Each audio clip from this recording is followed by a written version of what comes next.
Hello, and welcome once again to What Nobody Told Me After 65. Today, I want to talk to you about seniors and credit. And it is a coincidence, a very pleasant coincidence, that today, President Biden put into effect a new rule about credit card late fees. They are the devil. If you miss your credit card payment, the late fees are as much as $32. Today, President Biden and his administration put into place a new rule, and it was finalized today, that will slash credit card late fees from $32 to an expected $8. $8. This move will save $10 billion in late fees. That's an average of $220 in savings annually for more than 45 million Americans. That's a lot of money. Now, they estimate that banks are generated 5 times more in late fees than it costs to collect the payments. They're padding their profit margins. Today's rule, it went into effect today. However, we won't see it until about mid-May. But it went into effect today. This rule ends the era of big credit card companies hiding behind the excuse of inflation when they're hiking fees on borrowers, and it boosts their bottom line. So, right now, the average late fee for credit card debt is $32. If you miss your payment and it's late, you figure you're going to pay $32. And then the APR, that's going to be capped at 20%. Really doing some great things.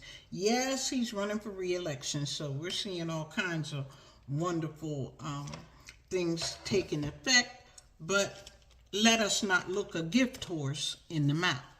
That's something my grandmother used to say. So let's talk about the average adult.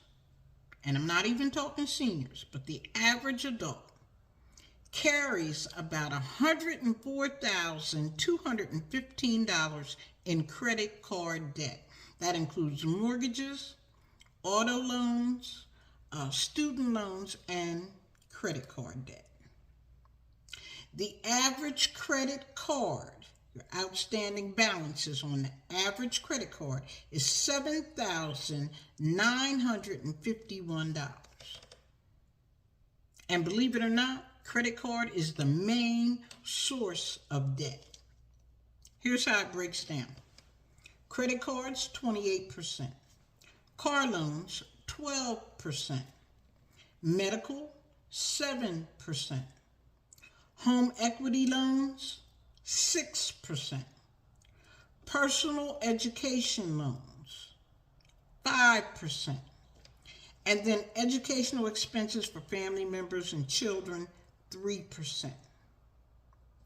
If you owe $15,000 or more in credit card debt, you might want to consider a debt relief program. Lots of them out there. I'm going to drop some information in the comments. But again, do your homework. Over 25 million Americans over the age of 60 are in debt. In other words, they are existing on about $29,425 in income, and that's over a year. However, only 33% of Americans have a 401k, and nearly 50% say they don't have anything at all. It's a financial crisis. We got a housing crisis, a finance crisis. It's ridiculous. The breakdown of the greatest expenses for seniors over 65. You're spending 32.4% on your housing. Transportation is at 17.1%. Food, 12.9%. And healthcare, 12.2%. If you have not taken advantage of a credit card counseling agency, you might want to take a look at it. No matter how much debt you have, take a look at it and see if it won't help you out. Here's something that I didn't know. And I have student loans. I'm going to have to tell you a story about my student loans.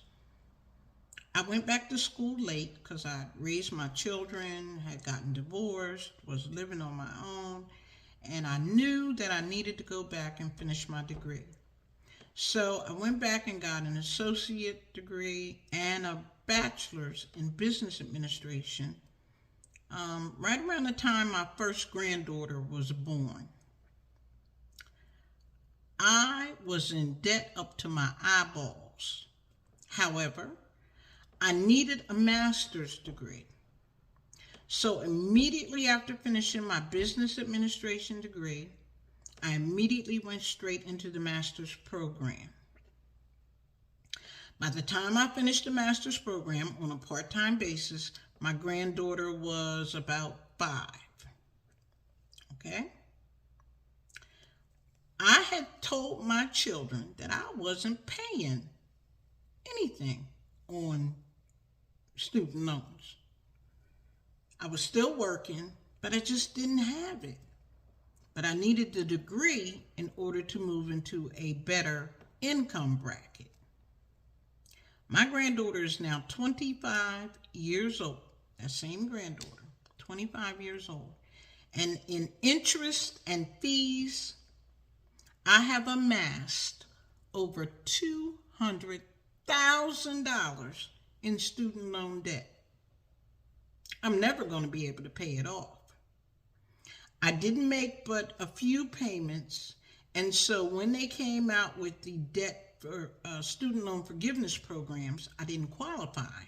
You had to have made at least 10 years worth of payments. And remember, I said I wasn't paying anything. They was going to have to dig me up and get their money. And it was a standing joke. You know, I'm not paying them back. And I didn't really make a whole lot more money by having the degree because I was working for a government agency and I progressed through the STEP program and made pretty good money. Not what I could have made because it was local government and they always crime broke. But here's what I found out. If you default on a federal student loan while you're in retirement, the feds can penalize you by cutting your Social Security, sometimes by as much as 15%. Now, I'm mad because you're taxing me, you're penalizing me, and you could talk about cutting my Social Security check? I don't think so. I'm going to have to do more research. But I found this out today, and I like to have a heart attack. I'm probably going to need to seek the help of a credit counseling agency. Primarily because I don't want them cutting my Social Security check. I earned that. And the only thing that I have now is my Social Security check, and you're going to cut it? Nah, I'm going to do some more homework, and I'll get back to you about how you can overcome that. Now, right now, I'm in a non-payment status because I asked for deferment, and I was granted a deferment, which means I'm not making any payments and I'm not penalized. And every year for the next 2 years, I have to give them my income, which isn't going to change. If my income doesn't change, I should be able to remain in this non-payment status until I can either get in the pack with the whole group that's having it forgiven. That's the objective.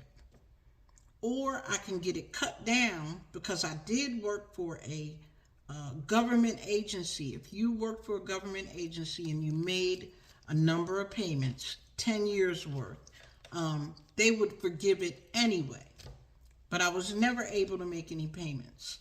So, potatoes, potatoes. I'm going to be penalized, but guess what? I'm not going down without a fight. So, one of the things we know, you're in debt, don't be afraid to ask for help. Ask your family, ask your kids, ask your grandkids. And that's where I'm at now. If I live long enough, I might have to ask my great-grandkids. But $200,000 worth of student loan debt is what I'm facing, I'm sitting under right now. And I'm not ashamed. I mean, I didn't do anything wrong. I just couldn't make any payments. And it's not the amount of money that I borrowed. It is the fees and the interest that has gone up over these last 20 years. Yes, it was 20 years. That has gotten me to this point. So, again, President Biden did a good thing today because often, we're late on those credit card payments. And with the advent of these late fees being capped, they're not going to continue to eat into the payment. Because if you're making a $50 payment and you're late, on top of your $50 payment, you got another $30-something. That's highway robbery. But again, I'm going to do my homework, and I'll get back to you with some solutions to this student loan debt, because that is a thorn in our collective sides. I hope some information that I've given you today has been helpful. I was just so excited about that news about the credit card. That's why I decided to do credit card debt. I'll give you some additional information on credit repair agencies. They do cost. I'll see if I can give you how much it costs. And then there's nonprofit credit repair agencies that are free. Free. That's the one that we want. The one that's not going to cost us anything. I'll give you some information. So remember to subscribe, share, hit that like, the little thumb, and the notification bell so that you're notified when I post new content. I want to thank all of you for your comments. Somebody asked me that I want to run for public office. Who knows? We never know, because you don't know what you don't know. Thanks for listening.